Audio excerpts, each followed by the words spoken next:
Hello Virgo, this is Inspire 2016 with your weekly tarot reading for the week commencing the 12th until the 18th of September 2016. The first card for you is representing, how do you feel about yourself? Your card is the Two of Cups. This card typically points towards a relationship that is based on mutual attraction and romantic inclinations. It reflects the clear, nurturing, supportive and heartfelt exchange of emotions that is the gift of a romantic relationship. The Two of Cups represents love that is nurturing, creative, clearly focused, inspirational and equally fulfilling. In a reading, this is often a beautiful start to a new romance in which you will experience understanding, harmony and deep love between two souls. The seed has blossomed into a tree of appreciation. Kindness and thoughtfulness will bind your two hearts together with the feeling of being simultaneously very special to one another. In some cases, the Two of Cups can refer to marriage, proposals and engagements, particularly as this card portrays what looks like a wedding or hand fasting. It is a reflection of commitment between two individuals, to say that they will go through life together, always considerate of each other's needs and wishes. Outside of love, the Two of Cups reflects a partnership of sorts, be it a business partnership, friendship or even a relationship between a person and their pet. On first glance, the Two of Cups shares a similar message to the Lovers. However, the energy of the Two of Cups is slightly weaker than the Lovers card. Whereas the Lovers is the reunion of two complete beings, the Two of Cups is a less mature union that, stable as it may seem, does have the potential to come undone over a longer period of time. So, while the union is strong now, it is not clear whether the relationship shown by the Two of Cups can stand the test of time. Only the two people involved can decide that. Despite the focus on the two beings shown on this card, the Two of Cups also points to what is happening within the individual. To be truly loved, deeply treasured and valued highly by others, you must first and foremost strive to create those feelings for yourself. That is, when you work toward loving yourself, you hold your inner spirit in higher regard, treating it with deference and deep respect. When you see yourself in this positive light, other people cannot help but respond to your personal sense of value in an equally positive manner. The second card for you is representing, what do you want most right now? Your card is the Six of Pentacles. This card is representing being in harmony with your money. The amount that comes in and the amount that flows out are in balance, and you are thankful for what you have without being grasping of it, and happy to share with others in need. This card is also about charity. You may either be the wealthy man in this card, giving away his wealth, or the beggars, gratefully receiving what the man has to offer. If you are the wealthy man, then you have accumulated great wealth and are now in a position where you can offer financial assistance to those in need. Now that you have lived through the darkness long enough to see the inner light, it is time to help others who are not so fortunate. Consider giving to charity or reaching out a helping hand to someone who needs your support. The generosity of the six does not limit itself to money and material things. Giving of your time or your wisdom is often just as spiritually fulfilling as giving away money or gifts, and the intangible gift of your presence is received just as well, if not better. You may also be inclined to make a loan to someone, on the premise that they will eventually pay you back once they are back on their feet. This is a loan built on trust and good faith, knowing that if you give something away, it will come back to you. Remember, though, that this is more about a short-term fix and not a sustainable solution towards self-sufficiency.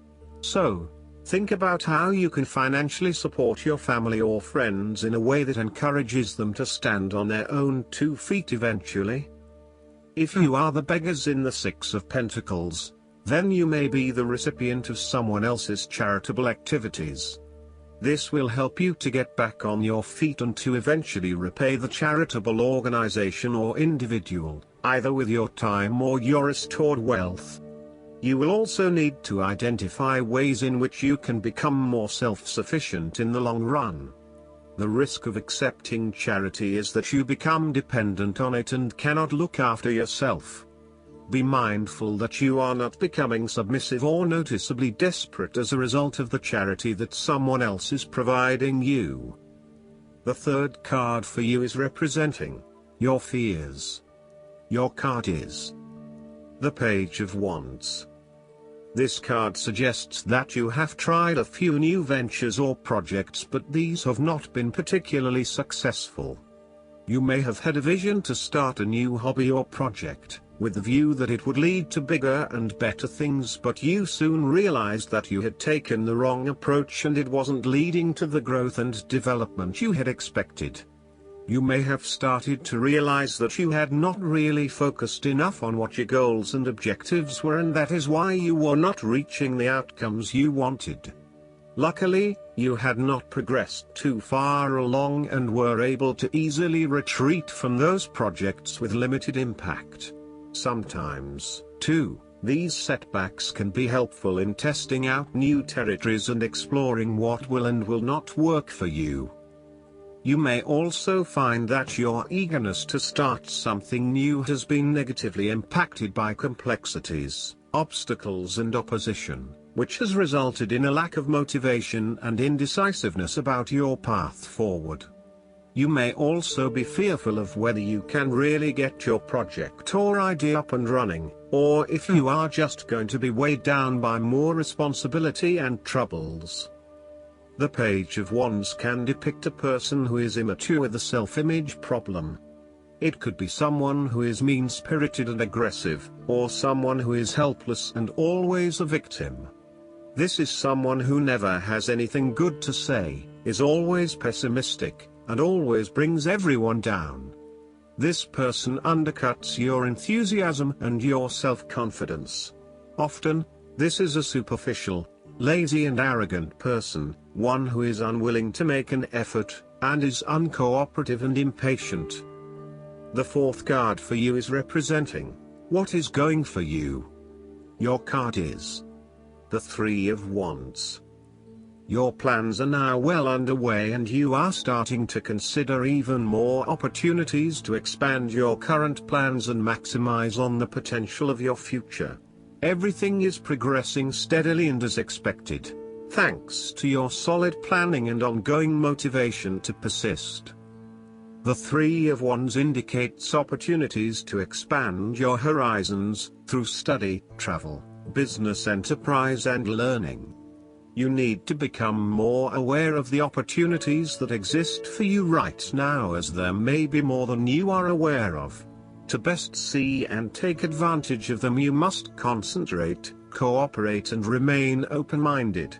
You may be more aware that your best opportunities lie outside of your current environment, so it is time to think big. Consider what you can do to open doors for yourself and create more development and self-exploration opportunities. It also signifies the changes and challenges that are up ahead and that are associated with expanding your horizons and entering new territories. Given the man in this card can see far ahead of himself, then you are likely to already be aware of the upcoming changes and challenges and can prepare for them ahead of time. Similarly, this card is also about embracing change and adopting a longer-term view. It indicates you are in a position of strength as you control what happens around you. Thus, this is a card of vision and foresight and looking for greater possibilities. You are being encouraged to become a visionary and to dream beyond your current limitations. Now is the time to accept your vision and be confident that you will achieve it. Move fearlessly into new areas. Given the expanse of the water in the card, the Three of Wands often depicts travel. This card encourages you to think big in terms of where you want to travel to and what you will discover along the way. This card sees you traveling over water to a faraway country, where you will then have the opportunity to fully develop yourself and learn many new things. I see this as a wonderful card of opportunity that encourages you to be bold and take this leap of faith to truly develop who you are. The fifth card for you is representing what is going against you. Your card is the Ten of Swords. This card indicates a painful ending which must occur for there to be growth and regeneration. The suit of swords is the suit of thoughts, plans, and attitudes, and this card is very appropriate in the area of mental transformations. This card indicates that there will be a forceful re-evaluation or elimination of your previous attitudes about life, your views about yourself and what is important, and possibly your plans for the future. Despite the initial trauma and torment associated with this change, the imposed re-evaluation can be a very positive thing. It is important to understand that while the means of your demise may not seem reasonable or fair, your previous thoughts and attitudes really need to change in order for you to reach a better place in your life. Rather than dwelling on the painful ending, it is important to look ahead and realize how these events free you up to completely reshape your life and choose a new direction for yourself. The Ten of Swords may also indicate that you are resisting an inevitable ending, because you are deeply worried about how much it is going to hurt you.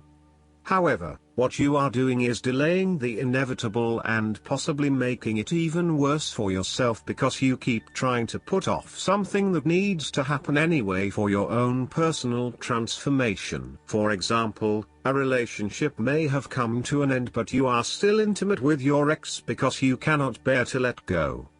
This is only drawing out the pain much longer, and it is best to completely let go at this stage. Sometimes, the Ten of Swords may reflect fear of ruin, even if that ruin has not yet occurred. You are always be thinking of the worst case scenario and planning for the worst, even if it does not happen. This is only creating unnecessary fear and anxiety for you, and it is important that you return to the energy of the Nine of Swords and run a reality check as to whether things are as bad as they seem. The Ten of Swords represents an old situation that ended very badly.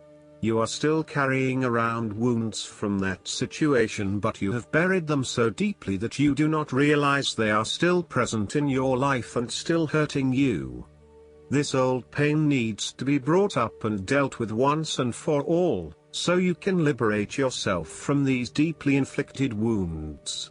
It may be difficult to experience the pain again, but at least you are releasing yourself of this pain and allowing it to pass from your life.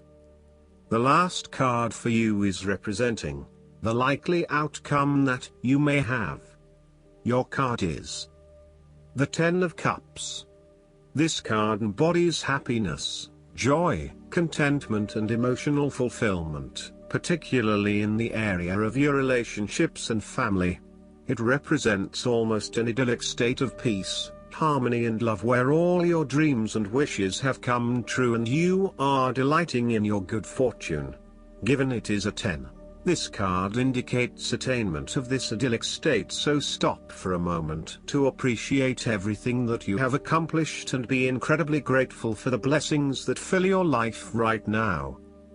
With the image of a happy family and a comforting home in the background, the Ten of Cups is indicative of a harmonious and loving family life. All family members are getting along with each other and there is a lot of happiness and love shared. No one is fighting or causing any tension. Instead, it is an environment of peace and happiness that lends itself to warm and loving relations. The presence of the Ten of Cups may even reflect an upcoming family holiday where you can rest and relax together, creating fun and happy family memories. There may be a family reunion or a family celebration where members of your extended family come together. This is a wonderful time to bond with your family and lay the foundation for a happy and harmonious future together. The Ten of Cups is also a very positive card in terms of romantic relationships and may indicate either the beginning of a new, very happy relationship, or the ultimate satisfaction of a long-term relationship.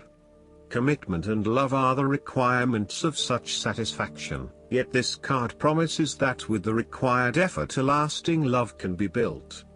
The time will also be made for the enjoyment of pleasures, which may be shared with another person whom you love. Outside of relationships and the family, the Ten of Cups is also reflective of your personal values system and what you believe will bring you the ultimate fulfillment and happiness in your life. This card represents a time when you are very clear on where your personal beliefs and values lie and you have successfully created a life that is aligned to those values. It may reflect a spiritual or religious person who lives in peace and harmony. It may also reflect strong family values that were instilled within you early in life which are now helping you to create a fulfilling lifestyle. The Ten of Cups encourages you to follow your heart and go with your intuition about where the best opportunities lie. As an intuitive person, you know that you can trust your gut feeling to guide you. When you feel truly happy and inspired about something, you know that that is the way to go.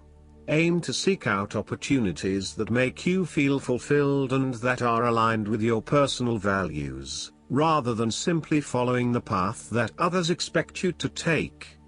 You have to do what feels right to you and you only. Last but not least, the guidance card for you is the Eight of Winter. The idea that you're trapped by your situation is a false one. Don't let your ego convince you that you're without power. You have what it takes to move out of any situation you don't like. With resolve and determination, tell yourself that you will have the life you desire. Believe in yourself. Changes require commitment, and that means making a choice to actively improve matters. If you find it difficult to focus, ask God, the angels, and the fairies to send you signs to help create a plan. Take responsibility for your life now. A fairy stands on a slab of ice, feeling trapped. However, the distance from her island of ice to the next one is short and the space easily stepped over. Her sense of entrapment is an illusion. Additional meanings of this card: the illusion of being trapped, the need to take back your personal power, not believing in yourself. I hope that you enjoy everything, and if you like the reading, just please click subscribe and you will get instant notifications every time we publish a new video right to your YouTube. Thanks.